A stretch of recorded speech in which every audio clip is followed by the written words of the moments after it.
Seguinte, nós temos agora uma reportagem que foi feita pelo Henrique Oliveira, com todo o apoio aqui da nossa produção, que eu acho assim extremamente instigante, extremamente interessante. Porque tem muita gente perguntando que tipo de crime, além do assassinato, foi cometido contra a Vitória. Já sabe que quanto maior o número de crimes, mais tempo essas pessoas vão passar atrás das grades. Eu já vi gente dizendo, mas aqui no Brasil só se passa 40 anos atrás das grades. Mas calma, no máximo 40 anos, né? Porém, se uma pessoa pegar 40 anos de prisão, ela pode ficar muito menos tempo atrás das grades, porque tem essa progressão. Porém, se a pena for lá de 100 anos, por mais que tenha algum tipo de benefício, ela vai ter que ficar no mínimo 40. Por isso que é importante que seja um trabalho muito bem específico para que todos os crimes praticados sejam colocados ali. Mas tá, Passaia, a mulher foi morta. Que outro crime, além do assassinato, essas pessoas podem ter cometido? O que é que a polícia está investigando agora que vai mandar para a justiça? É exatamente o que essa reportagem vai contar para você. Vamos assistir juntos? Põe aqui no ar, balança. É do terceiro andar deste prédio, em Franco da Rocha, na Grande São Paulo, que vão sair as provas necessárias para o desfecho do caso Vitória. Aqui funciona uma unidade da Polícia Científica, que analisa amostras de DNA da vítima e do único suspeito preso, Michael Salles dos Santos, de 27 anos.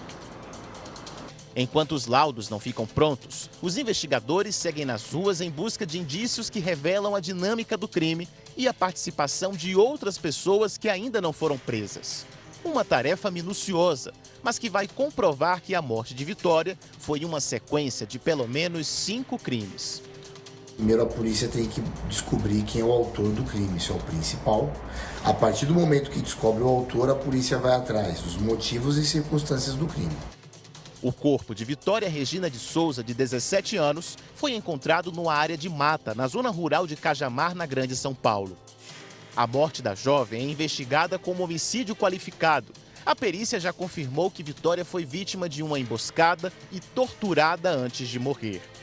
É possível que a tortura tenha sido praticada como meio para a morte, razão pela qual os sujeitos que praticaram o crime vão responder por homicídio qualificado.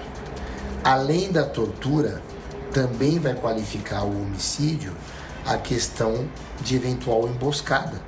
Investigadores afirmam que antes de ser morta, Vitória foi mantida por 2 dias em cativeiro. Ela ficou privada da sua liberdade por um determinado tempo. Então nós temos também o crime de sequestro. A polícia já comprovou que Vitória foi abusada sexualmente por 2 pessoas enquanto estava em cárcere privado. Mas a pena dos envolvidos pode aumentar se os laudos comprovarem que a jovem foi abusada depois de morrer. Outro crime que pode aumentar a pena dos envolvidos é a ocultação de cadáver.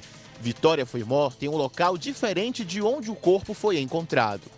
Eles deixaram o corpo numa região que é usado para desova. Tanto é que foi encontrado outro corpo junto com o corpo da Vitória. Então nós podemos falar também no crime de ocultação a cadáver, que também vai acrescentar a pena de 1 a 3 anos. Agora, os investigadores mantêm sigilo na apuração. O objetivo é entregar ao Ministério Público um inquérito robusto, com provas suficientes para convencer os promotores a aceitarem a denúncia contra os apontados como autores da morte de Vitória.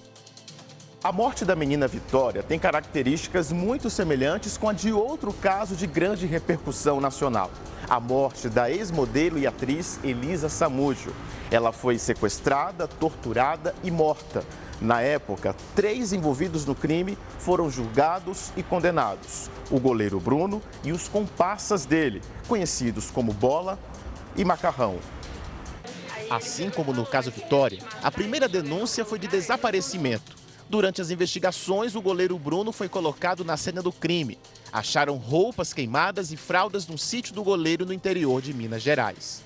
O corpo da modelo nunca foi encontrado, mas a polícia declarou que ela foi morta por asfixia. Segundo o inquérito, Elisa foi levada à força do Rio de Janeiro e mantida em cárcere privado. Mas o goleiro não agiu sozinho. Ele teve a ajuda do ex-policial Marcos Aparecido dos Santos, o Bola, e Luiz Henrique Ferreira Romão, o Macarrão. Para a justiça, foi Bola quem matou e desapareceu com o corpo de Elisa. Macarrão também teve participação no sequestro e morte da modelo. O desfecho do caso aconteceu há 12 anos, numa data muito emblemática, 8 de março, Dia Internacional da Mulher. A comoção provocada pela morte da jovem, mãe de um filho do goleiro Bruno, gerou uma importante mudança no Código Penal brasileiro. O assassinato de mulheres vítimas de discriminação e violência doméstica passou a ser julgado com uma lei específica. Nasce o crime de feminicídio, com condenações bem mais duras para os agressores e autores dos assassinatos. Hoje, a morte de Vitória é tratada ainda como homicídio qualificado, mas pode ser enquadrada como feminicídio. Se a polícia constatar que o motivo da morte foi em razão dela ser mulher, ou se for caso de violência doméstica, e quando eu falo violência doméstica, eu não falo só em relação a parentes, mas também namorados, ficantes, affairs, o crime deixa de ser de homicídio e passa a ser de feminicídio. E o fato do feminicídio ser praticado por meio de tortura, o que já foi constatado, aumenta a pena do feminicídio de 1/3 até a metade. As investigações apontaram indícios de participação de Michael no crime, mas ainda não descobriram se ele agiu sozinho. A pena dos envolvidos vai depender da participação deles em cada crime apontado pela polícia. É importante saber que todos os agentes que participaram do crime vão responder pelos mesmos crimes. Agora, claro que a pena deles vai ser de acordo com a sua culpabilidade. Ou seja, quanto mais culpado, aqueles que participaram da execução, da premeditação do crime, eles vão ter uma pena muito maior do que aqueles que tiveram simples participação. O goleiro Bruno foi condenado a 23 anos por homicídio triplamente qualificado, ocultação de cadáver, sequestro e cárcere privado de Elisa Samúdio.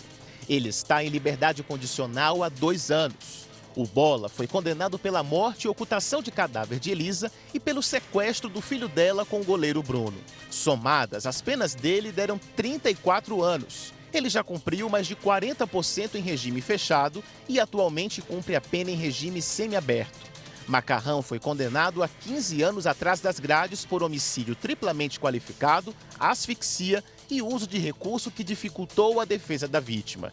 Ele cumpre pena em regime aberto e falta pouco mais de 1 ano para estar em liberdade.